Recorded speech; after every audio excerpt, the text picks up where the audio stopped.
So Paula Abdul had a new show. Oh, of course. That's the sound that Brent's crotch makes. There's a party in my pants. What can I tell you? Paula Abdul had a new show called Live to Dance. Is that what it's called? Live to Dance? I don't know. It was Dance Your... I don't know what it was. All I know is I'm a huge Paula Abdul fan. Yes. And number one, I saw no advertising for this. No. Number two, I had no clue what even network it was on. Number three, I didn't know when it was on. Number four, I had no idea what the show was about. Well, number five, I didn't even stumble across it. Well, it was on CBS. I know. Which, right away, bad fit.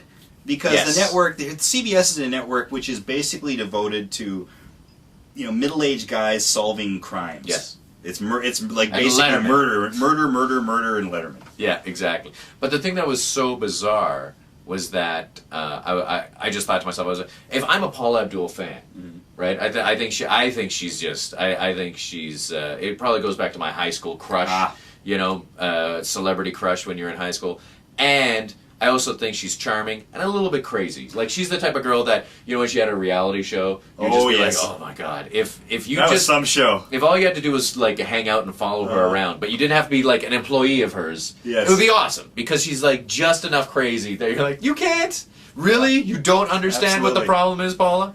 But unfortunately, that show stunk. Well, and it was the thing bad. It was not a good show. Well, the thing that's interesting about Paula Abdul is she has this incredible star factor.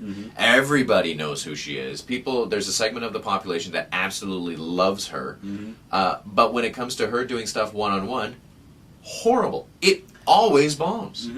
Well, I mean, I think what she's proving in this is the striking out on her own is not working out so much. Striking out is the apropos word. Well, I think we can sum up the future of Paula's show in one word. Oh, a ding? Well, no, that's Paula. Oh, that's the future of the show. Sorry, technical difficulties at that point. In comedy, timing is... all right. Everything. All right, so Paula Abdul... CBS will not have Paula Abdul to kick around anymore because they have canceled that show. Apparently, she is devastated. This is a report I read that she's inconsolable. She's devastated over everything. I know. She got remember when she got a hangnail from her manicurist and she had the cast that went up her arm and she was ready to. Or when she lost her keys. What am I gonna do? I don't know. Ride with the camera crew.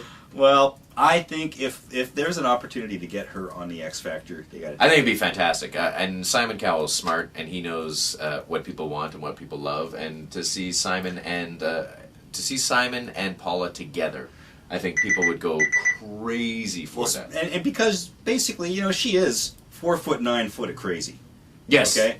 She's 10 feet of crazy in a 5-foot bag. There you go. That's what I was trying to say. But we everybody likes Paula. Everybody likes Paula. And Paula, if you're watching this, and I'm sure she might be. Oh, of course. Go to X Factor. Go call up Simon and say, Simon, please help me. But wasn't he whining and dining her? Didn't he pay for her trip to supposedly England? They are very good friends, and they're still friends, and they have a relationship. So I think it's not outside the realm of possibility. I think it would be the best thing that ever happened to her. I think it would be absolutely fantastic. Well, we're going to find out soon because Simon has said in that press conference that he gave that he's going to be making an announcement on this within the next few weeks. So nice. And X Factor is going to be on what station again? That's going to be on Fox. That's right. And it's going to be airing in the fall.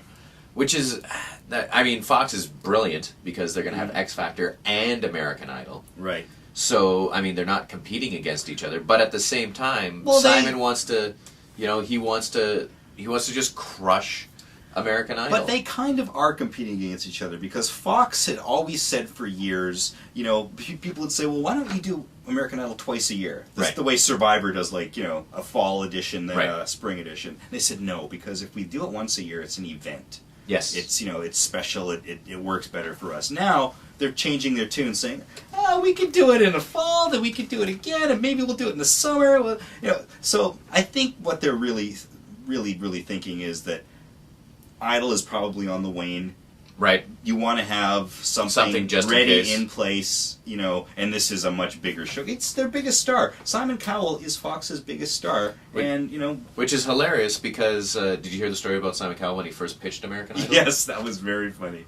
Oh, Yes. just when he went in, he was. I went into the executive and I explained to him what American Idol was going to be. I don't know why it sounds like Michael Caine, but I went into the executive and I said to him, "I've got an idea for you. It's a good idea. Don't make me punch you in the throat."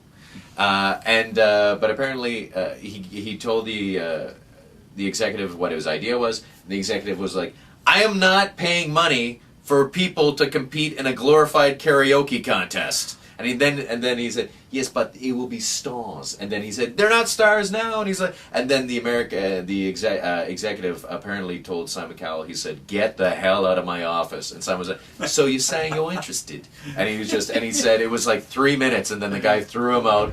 And Simon was so upset and but that's why he's successful, because most people would just say, "Oh well, forget it." But Simon just kept going at it, and look at him now. He's the $100 million man. They would go cry when adversity faced. They would go home and cry like little girls, like Paula Abdul. That's right. But Simon just says, "Well, obviously you're stupid. And Well, you don't know a sweet idea when you hear one."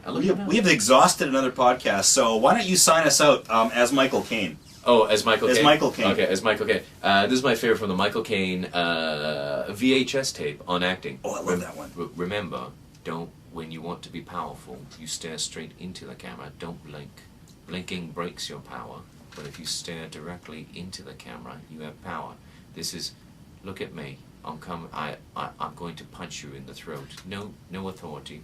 Look at me. I'm going to punch you straight in the throat. See the authority? Look at him.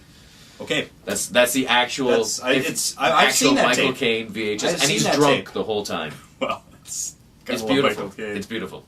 The man who did Jaws 3 in 3D. in 3D. Where the shark gets angry. Or was it Jaws 4: The Revenge? I can't remember which one. It's he was the one in. where it was Jaws 4, and he said, "I did it because we got to film in the Bahamas or wherever it was." He was like, he didn't even read the script. Didn't even read the script. He saw the shooting location. Yeah. He's like, "I've always wanted to go to the Bahamas," and then isn't that the one where the shark follows the family? Yes. And seeks revenge. You can pretty much track Michael Caine's career during the 70s and 80s by which exotic locale the film was. And that's what he actually shot said. in. He's It's like, true. "I wanted to travel, so I just..." And it didn't matter. And the movies are horrible, but he's just the worst. like, "But I had a good time. The Well, hotel was nice." Well, we have. I didn't mean for this to take this horrible Michael Horrible. Caine stance, but anyhow, that's Michael it Caine's for a another fan one. of the And show. next time we actually have a surprise topic that Patrick doesn't know about. So watch Patrick be surprised in the next edition of the TV Week Talkin' TV podcast. I screwed that up again.